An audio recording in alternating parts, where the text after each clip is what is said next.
Hey, just wanted to talk to you real quick. The news out is that Walgreens is planning to close 200 U.S. stores according to the new SEC filing. So I don't think I can share the actual article, but USA Today is covering it, and now it's become national news. Um, the one thing that I wanted to do is kind of pair up return on investment, so how much debt people are getting out with, and then talking a little bit about three options or maybe four things that you can do. Because right now, I think there's a lot of fear in whether you're an active professional, you're in your P4 year, or you're thinking about pharmacy school.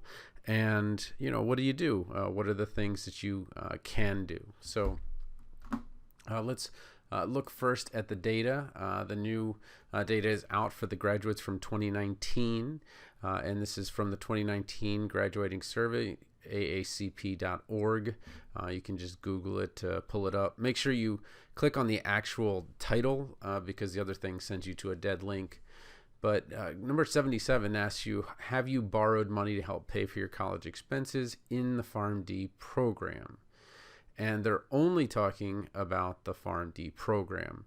So amazingly, 15% said no, they didn't borrow any money, and 84% said yes.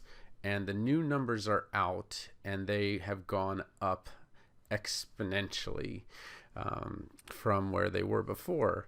So we were at 163. Now we've gone up almost $10,000 to 172 on average for the mean.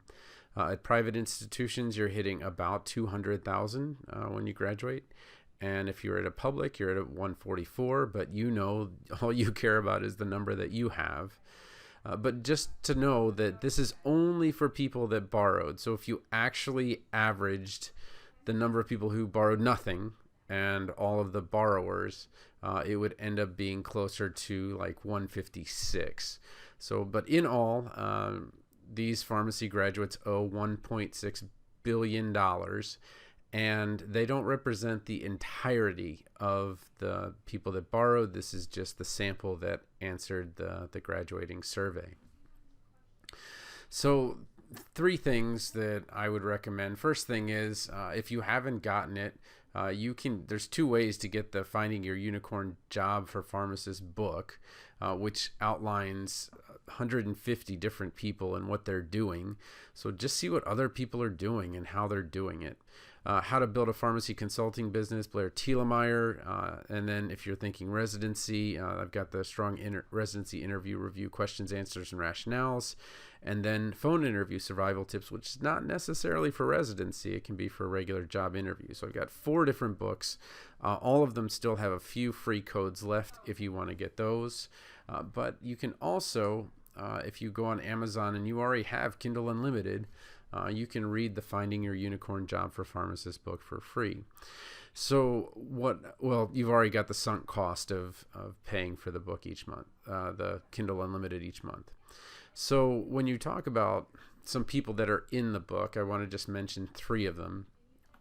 The first is your financial pharmacist, and it's actually a trio. Tim Ulbrich, that's Tim Baker there, who is debt-free, and Tim Ulbrich and Tim Church. So they're all Tims, and they added another financial planner. But what's unique about these guys is that they all had debt and they all paid it off. And I think they all were over 200,000 in debt. So when you're talking to them, you're talking to someone who has already kind of gone through it. And the first place to start is their podcast. I think that's the least expensive, or blog if you're somebody that reads. But these guys really have a very niche audience or niche audience, and we'll be able to talk to you about those types of things. But your financial pharmacist Facebook page is invaluable in keeping up with things. Second, Dr. Richard Waith, who it's also RX Radio podcast, but he put on Medium how I self-published my first book, and I'm so far past that it's really tough for me to tell someone how to publish a book, because really every book I write is just a solution to a problem. My students needed to hear about drug names and understanding stems, but they're too busy. They're commuter students, so I wrote an audiobook and they listen to it on the way to class. Someone says, okay, well, how do I get started in entrepreneurship and things like that? And I'm like, well, here are the people that are doing it in pharmacy. There's 150 of them. That's the Unicorn Job book. Well, how do I get a residency? Well, most of the residency is getting through the interview, because once you're qualified, then it's really, are you a good fit, and can you articulate that you are a good fit? And that's the 100 questions, answers, rationales book. So a second thing is to kind of, I don't want to tell you to write a book to make money, because you're going to come in with the wrong mindset. It's not that you shouldn't want to make money with the book. What you really want to do is write the book to find out what it is that you would care to write about what you would care to be an entrepreneur in. So if you look at Dr. Richard Waite's book, First Time Pharmacist, I think that's the actual title, what he really speaks to is the person that's just recently graduated, and he's graduated in the last 5 years, and what are the things that that person is going to have to overcome, and what are the issues that they're going to have. And in writing your book, I would worry not about the grammar and the setup and the format, but really just about figuring out what it is and what group you want to help. My group has always been those that, especially those coming out of high school that maybe are underrepresented, or I know that's why I work at a community college. I really get to work with that first group the very first time they go to college, because college was so hard for me. I was academically fine as a student. I'd taken college level classes in high school, but I didn't get how college worked and what it really is, and now I really have a good understanding. So those are kind of my favorite things to do, is to help people succeed that are in college or doing something for the first time that you don't do a lot of times. So for example, buying a home is something that you do a couple of times, but you don't get a lot of practice at it.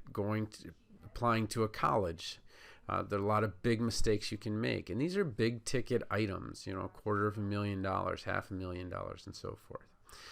Third thing that I would think is that once you kind of get through, okay, well, this is, I've read about some people, I've kind of looked at the finances and kind of see where I am financially.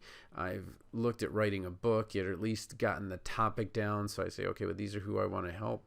Then you may want to get a coach. And I don't have any affiliate agreements with RX Ashley. I've just talked to her a number of times, but she is always highly energetic and definitely someone that can help you if interviewing especially is something that you are going to struggle with. So again, I know that this news about Walgreens may or may not impact you directly, but again, it's another ripple of fear that's going through our profession, just as the Walmart news did, just as the Minnesotans who lost their job when that smaller regional chain went under. And you're going to hear a lot of answers like, well, you've got to do a residency. And I think that if you're graduating, you definitely should consider one, because the odds are 50-50 of getting it, which is pretty darn good. But really, you want to start thinking, okay, well, if I have a dual degree, what about the other half of that degree? How am I going to use that, especially if it's MBA, and so forth. So hopefully this has been helpful. But again, you really, really don't want to wait till something happens. Things are constricting clearly in retail. I'm hearing saturation from those whom I interview in residency. So even if you get the residency, afterwards may be a bit tight. So start making sure that you have another income, whether passive or active, so that if something happens, you're not sitting there and you go to zero, because that's a real problem.